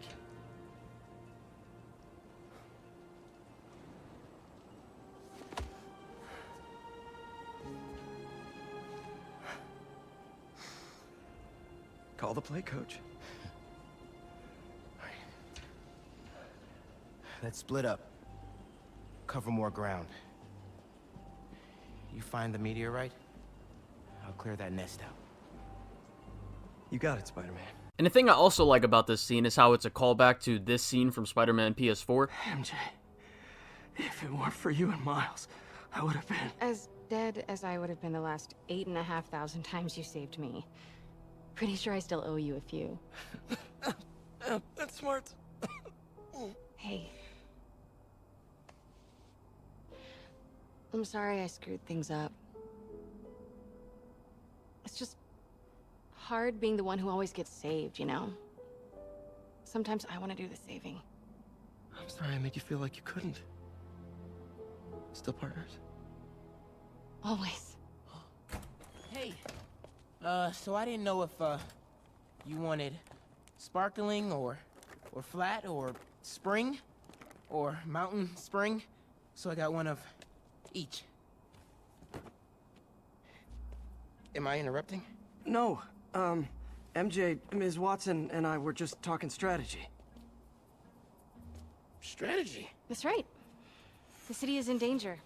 It needs our help. All of our help. All right, well, call the play, coach. Okay. But to move on to the ending, Peter winds up having to kill Harry, but Miles is able to bring him back. But Harry is pretty much brain dead with a very slim chance of surviving. But in the end of the day, what Peter realizes is that pushing himself as Spider-Man so much, and not letting his life get any sense of balance will not bring anybody he lost back. And he even starts donating some of May's old stuff to clear out the house, like he wouldn't do in the beginning of the game. And with how Miles has proven himself, Peter now feels like he can finally take the break he needs to take those steps in getting his life together. The character arc for Peter is done absolutely fantastically in this game. This is the most I've ever been attached to a black suit storyline with him ever, and even outside of the black suit and what he, develops from with taking the black suit off, I still love just his overall arc for this game, especially with where I'm at in my life right now and struggling to balance a work and personal life thing. My only real issue with this is that with Peter, I just literally wish that we had a bit more time with him in the black suit. The only thing I really wanted was more interactions between him and Miles while he has the suit on, so that things like Peter saying to Miles, "You're not better than me." I think things like that would have hit harder if we, had a scene that touched upon that before. Now there is scenes where Miles saves the day and Peter needs help and shit. But I think if we got a bit more scenes with the, like between those two while he was in the black suit, I think that would have been, you know, just made the story just that much better for me. But other than that, I have no problems with his character in this game. And for Miles, I've seen people say that he's kind of absent for a lot of the story, and I guess that's kind of true to an extent. I would have liked to see more interactions between him and Peter in the black suit, but outside of that, I do think we get enough scenes in this game between the side content and the campaign of his character flaws and his internal conflict and how he grows from them. My only issue is that I wish, like, due to, like, you know, pushing Haley and, like, some of his, like, family and loved ones and friends away, and Spider-Man, like, you know, being in the way of his personal life, it would have been nice to see, like, Haley reject Miles being her boyfriend, but still being like, yeah, we can still be friends. I just realized I said Haley should friend zone.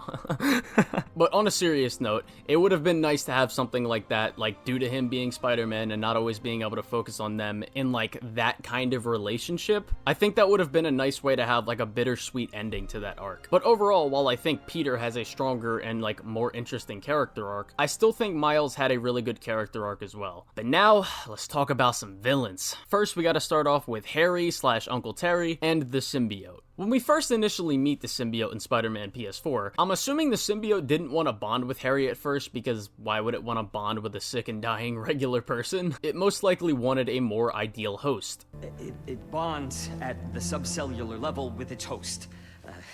In our case, Harry Osborn. He gave it to you? Not exactly. I was hurt, and it chose you. Which means it's more dangerous than I could have imagined. But it obviously eventually says fuck it and bonds with Harry, most likely probably, you know, to get out of the cage. And when the symbiote and Harry first finally bonded, it was in the post-credit scene of Miles Morales. And when they finally bonded, Norman wanted Harry out of the cage. Vitals are good, circulatory system healthy, brain activity normal. He's been in there long enough. Mr. Osborn, I understand he's your son, but his disease could... Kurt. But we may be underestimating the potential danger. I said, get him out! Now!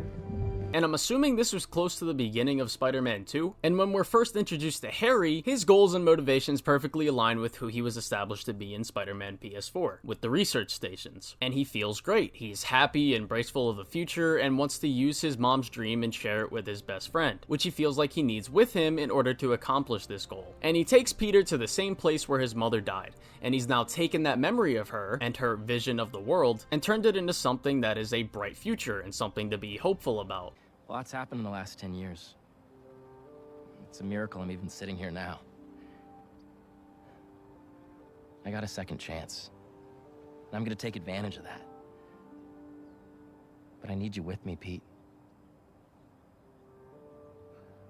Wow, this is, a lot to process. Why don't you come by the lab tomorrow? Check it out. You have a lab already?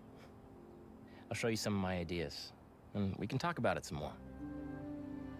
Deal? Sure. And at this point, the symbiote has only been bonded with someone showcasing these kinds of emotions. And something that's important to note is that the symbiote is intelligent, but we have no clue what kind of experiences it's had, or if it's even been bonded to another host. So I think that given it's an adaptation, the best faith interpretation that I think I can have with the symbiote is that it's like the comics, where it has no real life experiences, and learns these kinds of things like complex emotions and morals from its host. And then, like every form of intelligent life on the planet, which is just pretty much humans, the symbiote takes those things and it makes its own interpretation of them. And I'll explain why I think there's a few things that support this as well in a bit. But to move back to Harry, Harry discovers that Peter is Spider-Man, someone who both Harry and the symbiote don't know is Spider-Man. But before this, what they do know about Spider-Man is one thing that they share in common, and that's wanting to use their power to do good and help people in the world. And in the beginning of the game, Harry is even very happy to help Spider-Man with stuff. What is all this stuff? Environmental study by a new startup. The launchers for high-altitude weather sensors. And this startup gave us permission? Yes. I checked with the head guy. Super nice. Seemed excited about helping out Spider-Man. And as soon as the symbiote sees Spider-Man, the perfect host, it starts trying to latch onto Peter, even putting a symbol on Harry's chest like he's a cheating girlfriend blowing a kiss at another man. And at this point, Harry has become a cuck. But anyways, on a serious note, right after Peter dies, the symbiote then feels an emotion come from Harry that it hasn't yet felt before. Rage. At least not to this extent. No!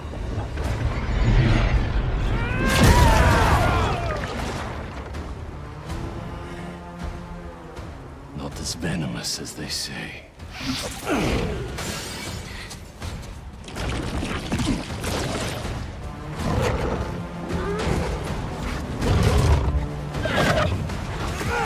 This feels not great.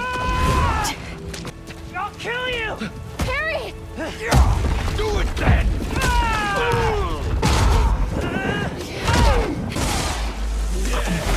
Sorry. I was always so busy. Don't.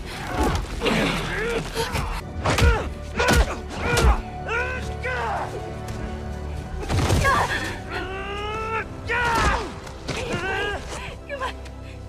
Get up.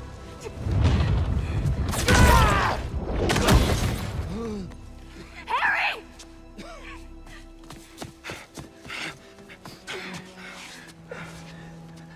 Pete? Please stay with us. Come on. Pete, come on, this is nothing. Remember in 5th grade when you... No. No. You gotta stay awake, buddy. Pete!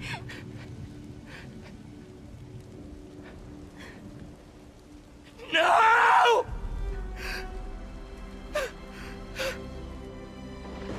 And it also feels the full extent of what it's like to feel the emotion of loss when it's still in the early stages. And to anyone that has lost anyone in their life, you know what that feels like. For some people, the full extent of that pain never gets easier, and for other people, that pain does get easier. But in this moment, what it does is save Peter, a person who's been holding in and suffering through these exact emotions for 9 months, and his whole life. And fresh off of feeling helpless to save people, yet again, like I went over earlier in this video, this is what we see next from Peter. I'll handle this. Come on,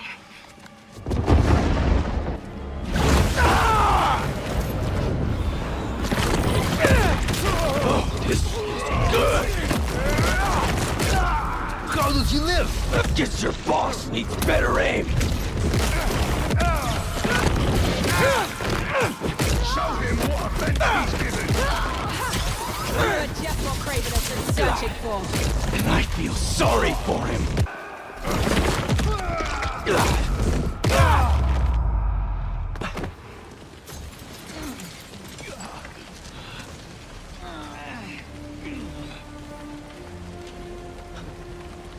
Two of the things that I think backs up what the symbiote learns from its host is the fact that the suit never made Harry burst into a fit of emotion before Peter died. And even when it did, those emotions are very clearly coming from Harry, and the symbiote started to amplify them. And another thing is that Peter notes that the suit knows how he likes to fight. How's the suit? Weird. It's like it knows me. And as I said earlier, the symbiote seems to amplify the emotions that the host is feeling, and learning from them as well. And since there are two different consciousnesses within one person, the symbiote can cause the host to do and say things that might have an element of truth to them, but it might cause the host to do them in a way that's not suited to them as a person. I've seen what those creatures do to people around the city. They get in your head, twist your desires. And given everything we see in the game, I think that makes the most sense. And how does this play out? Well, what the symbiote learns from Peter, and some parts from Harry as well, is violence, the pride that comes with power, the pain that comes from severe mental and physical trauma, how selflessness and selfishness can affect someone in both good and bad ways, and the concept of killing people, and how if Peter killed, that's an easy way to let go of the source of majority of the pain in his life, and an easy way to keep people safe from people coming back and hurting them again. And of course Peter knows that him killing is bad, and that's why he doesn't do it, because he believes in second chances. The symbiote twists those desires. Peter changes changes the symbiote just as much as it changed him. And I want to take it back a bit to Harry now. When giving up the symbiote to Peter, at this point, everything for him starts to take a downward spiral. Harry is dying, and when he lost the symbiote, he's felt helpless ever since, just like he did before he had the suit, because the chance he had to realize his mom's vision is slowly slipping away. And we see this through a moment where he calls Miles. Harry? Hey, you with Pete? Hey.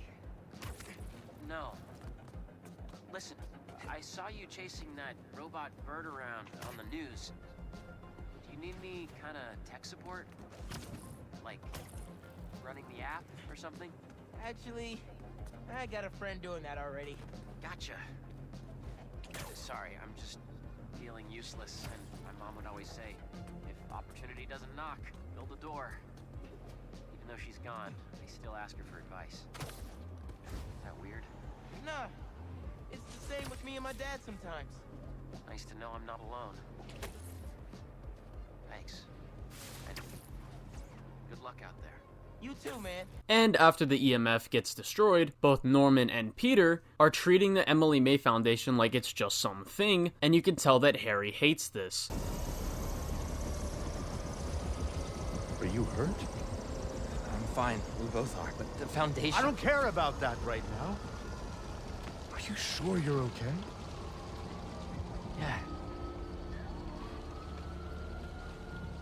Get in there and see what you can save. I want a detailed report of the damage. Your dad's right. The Foundation doesn't matter. What? This was our dream. And it still is. But right now we have to focus on finding Dr. Connors and getting you healthy again. I got this.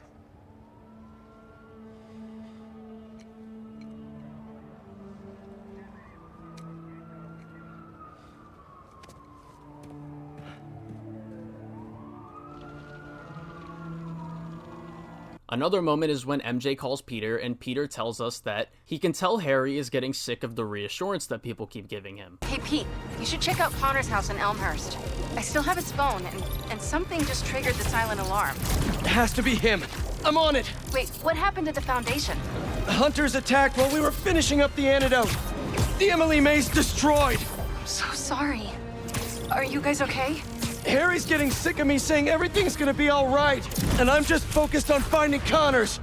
I'm not losing Harry. We just got him back. We'll get through this.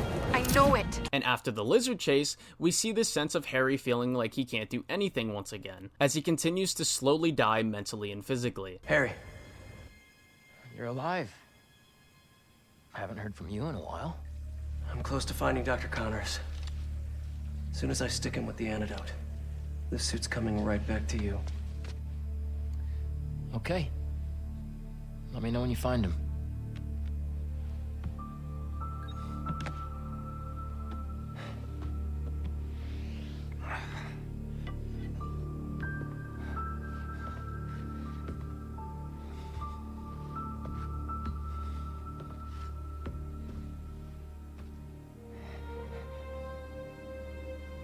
And then, Peter comes in acting like a dickhead to him after putting Harry in the backseat and ghosting him for a day, and even when they do talk, all it's ever about is saving him. Then, Peter walks out and goes to talk to Norman. He sees Norman talking like he's unsure of himself about saving Harry's life, talking as if it's about to be the end.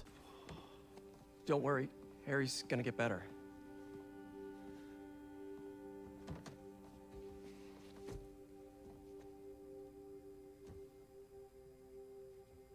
Thank you for being his friend.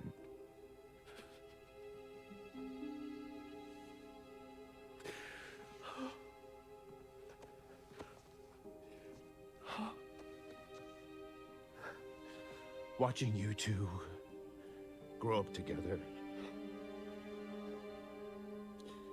You're like a son to me.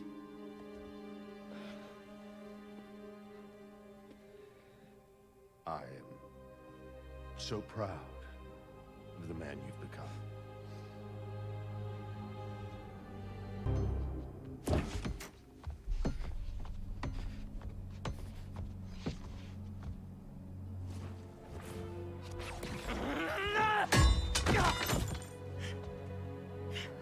okay? Go. Please.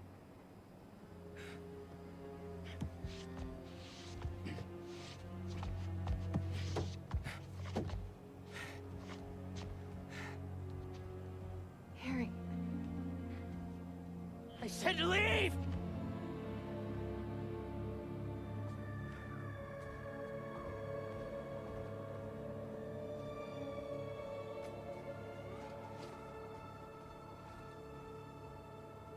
And Peter is being fine to Norman, despite just acting like a douchebag to him. Peter is also starting to give up on him, or abandon him, and you can see the broken glass between his face and him looking at Peter swinging away, which I interpret as a rift in their friendship growing. And one thing that I do think is important to mention is that, like I said earlier, the symbiote seems to amplify whatever emotions you're feeling or have pent up. With Harry, he feels like he has a new beginning, and so on top of the symbiote making Harry feel energetic due to the obvious physical enhancement and second chance that he just got to realize his mom's vision, it also makes him feel even more happy and optimistic. So when he had the suit, it never changed him the way that Peter was changed, and Harry never changed the symbiote the way that Peter changed it. So when MJ is telling Harry the suit is changing Peter, how is he supposed to believe that? All he sees is his best friend treating him like shit and abandoning him while he's on the brink of death, but then simultaneously acting friendly to his father. And after this, Dr. Connors gets Peter's phone number, which means Dr. Connors is free, and Peter is still not trying to give up the suit. Hello?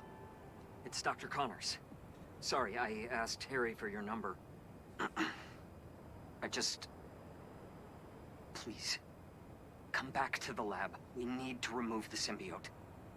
The hold that it's already taking on your mind, it's only going to get worse. I'm busy. So again, this just adds to Harry's feelings. And after this, even when Peter got the suit off, he's still unwilling to stop Harry's anguish. And the symbiote also just got that feeling of abandonment as well. And what does that mutual feeling of abandonment create?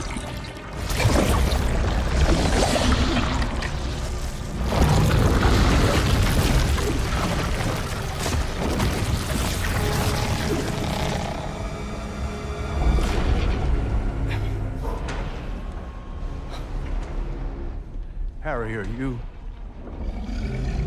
Oh, God.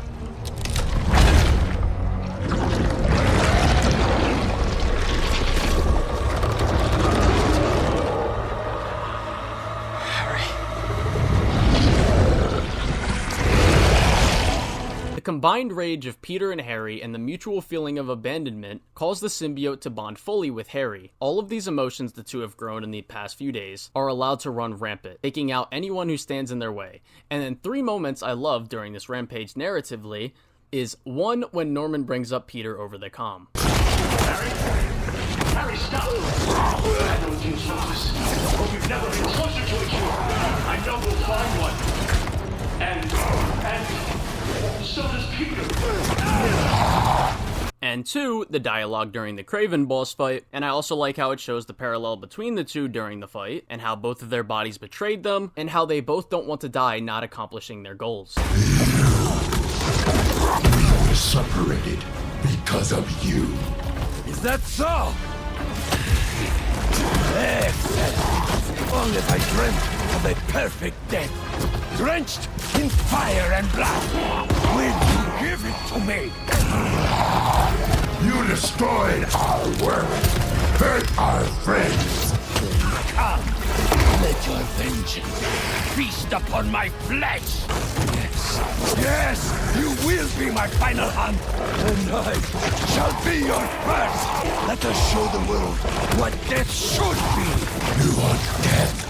Then give up. I want it to be worthy of me!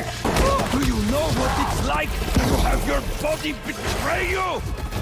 Weakness will not claim me! If I am to die soon, I will die roaring!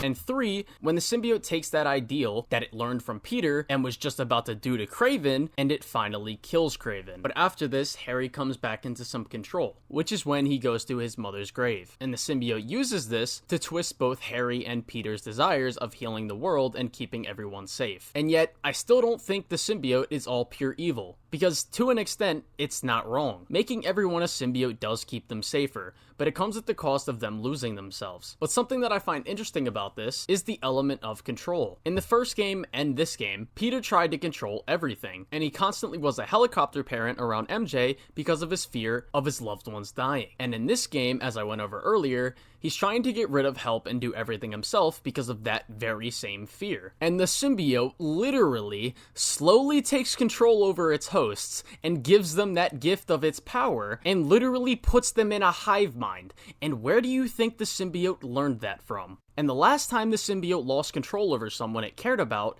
it almost lost everything. And some may say, well, the symbiote was sent here with a rock meant to take over the world. It's evil and that's its goal. But I really don't think that's the case. We have no clue if the symbiote even wanted to go through with that. Because if the symbiote was just pure evil, and this really was its final end goal initially, then why doesn't it try to latch itself onto Norman or Dr. Connors? Why doesn't it try to make Harry press Dr. Connors on where the meteorite is? The symbiote would absolutely know that they know where the meteorite is, which is why I think the symbiote takes the things it's learned from Peter, like saving people, the element of control, the concepts and nuance about killing people that I went over earlier, the obsessions Peter has, etc., and paired it with both Harry and Peter's vision to heal the world and save people in it. Now, could this element of the symbiote learnings from its host and stuff be explored a bit more clearly in the story? Absolutely, 100%. But do I think there's enough for me to make this interpretation? Yes, I do. But moving on to when Harry and Peter are talking at his house, we get this.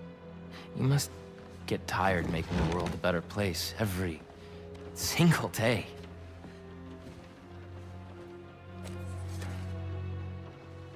But I can help. All you have to do is let me. This isn't you. Wrong. This is the real me. I finally have the power to realize our vision. Are you giving up on me? Harry, we need to get that thing off you. Do not call us a thing.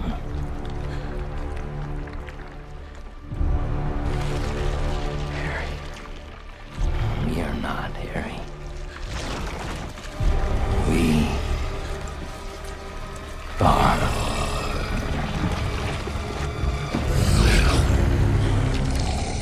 Even with the power that Harry now has, Peter is still denying Uncle Terry the vision that they shared. And I really like how they get pissed when Peter calls them a thing, because Harry hates being treated like something helpless and to be saved, and the symbiote is an intelligent life that has its own desires, thoughts, and feelings. And I also really like this line of dialogue as well. Show him what he's missing. I like to read this as Harry and the symbiote showing him how strong this could make his loved ones and how it can protect them. And I also read it as the symbiote being mad at Peter for abandoning it when it gave him. I gave you everything you ever wanted, and you threw us away. And I also really like this scene with Harry and his dad as well. Please. Just give me back my son. We are your son.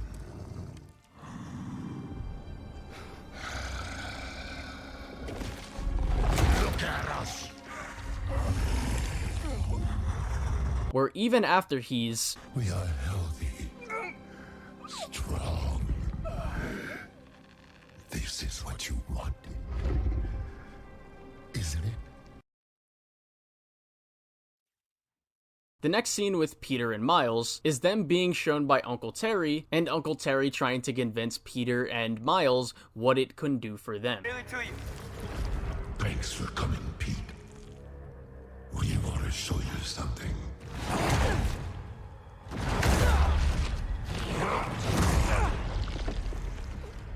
Harry, what are you? We are healed. Finally free. We can give that gift to everyone.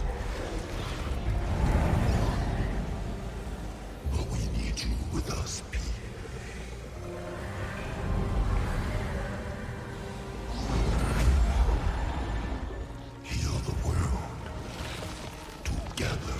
but it's desperately trying to get through to Peter because Peter is still the symbiote's ideal host, and Uncle Terry still cares about him and wants him with them. And this is a moment where the symbiote starts to get fed up with Miles' shit, but I'll go over that a bit more in a bit. Then we get the boss fight with Peter, where all of Uncle Terry's emotions come out as Peter desperately tries to get through to Harry.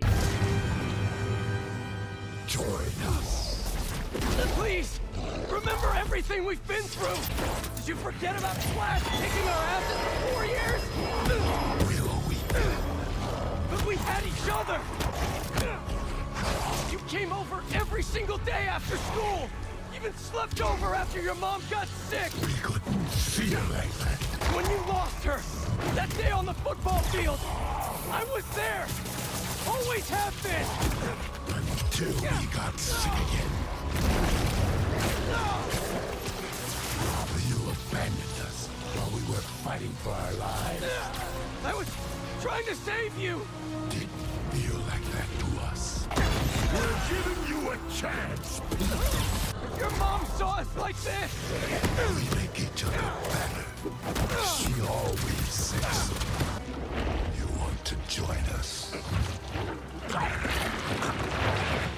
We know it.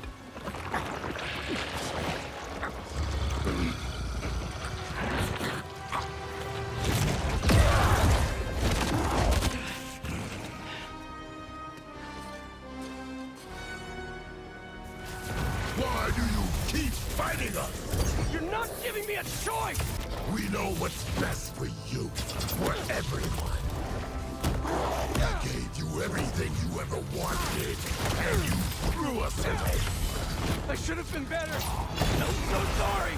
Then you replaced us with Miles. He poisoned you against us even more. No! He saved me! Just like I'll save you! We've never been good enough for you or Dad. It's messing with your head, Harry! You're my best friend! Then why don't you trust us? I trust you, Harry! Not that thing you're wearing! We are not a thing.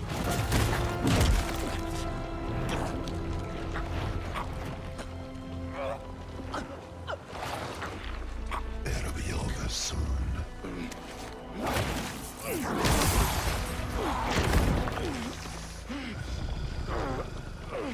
Doesn't matter what you do to me.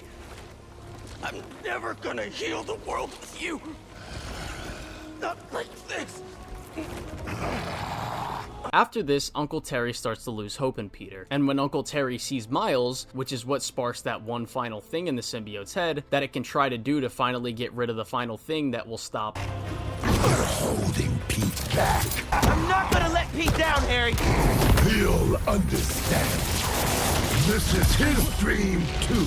Which is why the symbiote tries to kill Miles, as opposed to Peter, who they want to keep alive because he's still the perfect host for the symbiote, and it doesn't want to give up on that. And at this point, the symbiote has full control over Harry. Harry is no longer there, and with the symbiote being unwilling to change and give up this control, it loses to the two people who are. And so, after going through the story again, I still do have one issue with Uncle Terry as a character, and Harry. I don't really think it's enough for me to call Uncle Terry genuinely bad, because there is so much to love here for me. The only problems that I genuinely have with the way he was handled was literally just the time we spend with both characters. And also the other things that I went over earlier about, like, you know, wanting the symbiote stuff to be, like, better explained and laid out more clearly, the stuff that I went over earlier. I think if Harry's build-up had more time to this downfall, not only would we have had more time of Peter being a dickhead to him, but we could have had more time with Peter in this symbiote as well. We could have had more interactions between Miles and Harry as well, which could have made for some more interesting plot beats. But also, when Harry and the symbiote become Uncle Terry, it would have been nice to see some more of them trying to show Peter that the symbiote can be the solution for when things go bad, to try and sway Peter back in a stronger way. Like, imagine how dope it would have been to face off against people like Electro, Vulture, Rhino, and Sandman as symbiote versions of themselves, like Web of Shadows. We could have even reformed a couple of them in the process, but instead they killed 4 of Spider-Man's villains,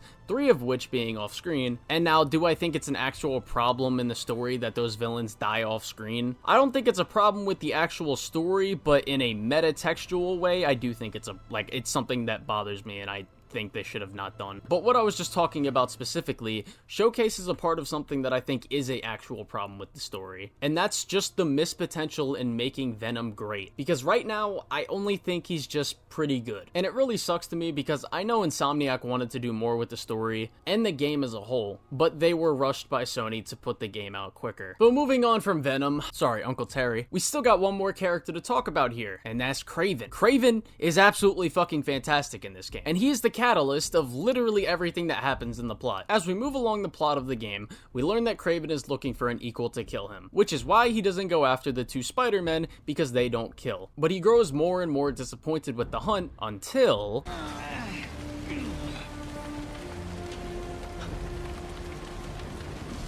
MJ, I'm on my way.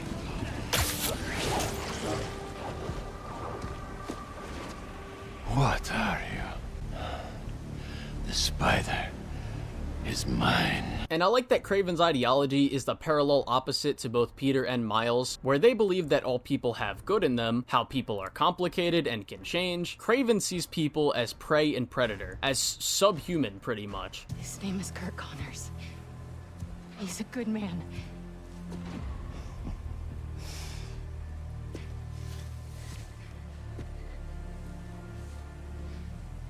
There are no good men.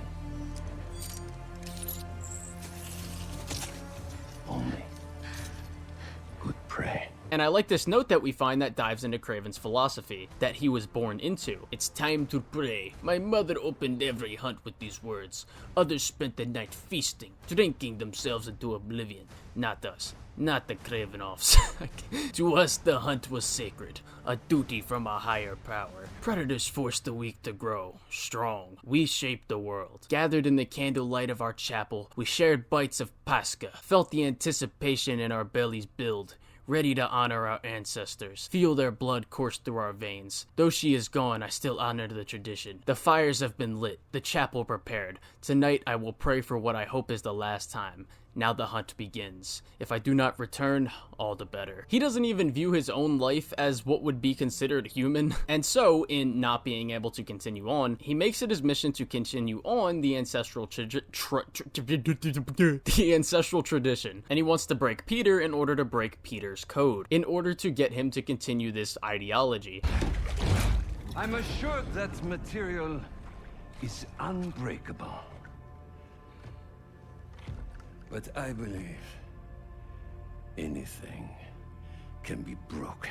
We also see through the audio logs from the bases how this destroys not only him, but his entire family as well. And both Peter and Miles prove Kraven right too. For a moment, Miles was almost willing to kill Martin Lee. And after Miles doesn't go through with the deed, he uses Miles to break Peter. And I think a neat detail is that Kraven sees Miles not acting like how Spider-Man would during this scene. And so when Kraven has reached a point where he is tired of wasting time with unworthy foes, he pits them against each other. But why I think this element of Kraven thinking predators force the weak to grow strong, and this ideology shaping the world, the reason I think this is so interesting in the narrative is that Kraven, in these two moments, he was proven right. But what he doesn't realize, or maybe doesn't want to accept, is that the humanity of these characters is what bettered them as people and got them through this. And like I explained earlier in the video with other characters like Peter, Miles, MJ, and Martin Lee, when they were able to let go of their obsessions, destroying their lives, and grow as people due to the help of those around them, Kraven, the symbiote, and Harry let their obsessions consume them. And well, we know how that turned out for them. And outside of Kraven's depth as a character, and how he's perfectly placed in this story to reflect on other characters' writing, Kraven is also just an enjoyable presence on screen every single time. Even if I didn't think that he had good writing in this game, I still would have liked a lot of the moments that we have with him in this game, because he's just so entertaining. But fortunately, he's both fantastically written and utilized in this game's story, and he's entertaining. Phenomenal villain. And just for some final criticisms I have for the story, there's a couple things that I don't think are actual issues with the narrative due to the fact that I think it can just be reasonably explained through good faith. And those things are, number one, why doesn't Peter give the anti-venom symbiote to Harry when he dies? My defense for this literally is just that the story never establishes that Peter can just do that. And I think the fact that Peter doesn't try makes me think he can't. But if I were to write this differently, I would have had MJ or something ask Peter if he can do it, and he says he can't, or Peter tries and he can't, something like that. The second thing is, because just like with Spider-Man PS4, I just would like to know where the Avengers are at, or the Fantastic Four. Again, I think you can just good faith say, yeah, they're probably busy with something, because even when we see a note from Wong, it tells us that they are gone and they just got back from Nepal. So this kind of tells us that they are out doing things and aren't always in New York. But we don't really have anything for the Avengers or Fantastic Four. All we have is good faith that they're just off doing something important, and I would like some more world building with that. The third thing I would have liked to see is how the aftermath of Devil's Breath is affecting Oscorp. This is something I wish the DLC for Spider-Man PS4 touched on, or even Miles Morales, but I think that could have been an interesting piece of drama the story could have used if it was explored more in the main narrative. All we really have is like anti-Oscorp rallies outside of his building and like graffiti in the city. But yeah, outside of like a couple other nitpicks, I don't really have any other issues with the story that I haven't already gone over.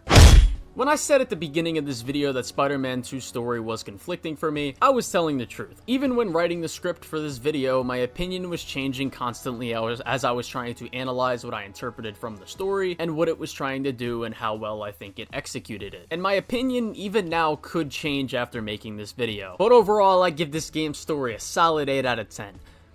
Fuck you, League Entertainment. But yeah, I think a lot of the criticism levied at this game and its story have been really bad, and I just can't agree with a lot of it. And I didn't technically do a lot of defending in this video, but I just wanted to get my interpretation of the story out and criticize what I think it should be criticized for. I hope you all enjoyed this video, and yeah.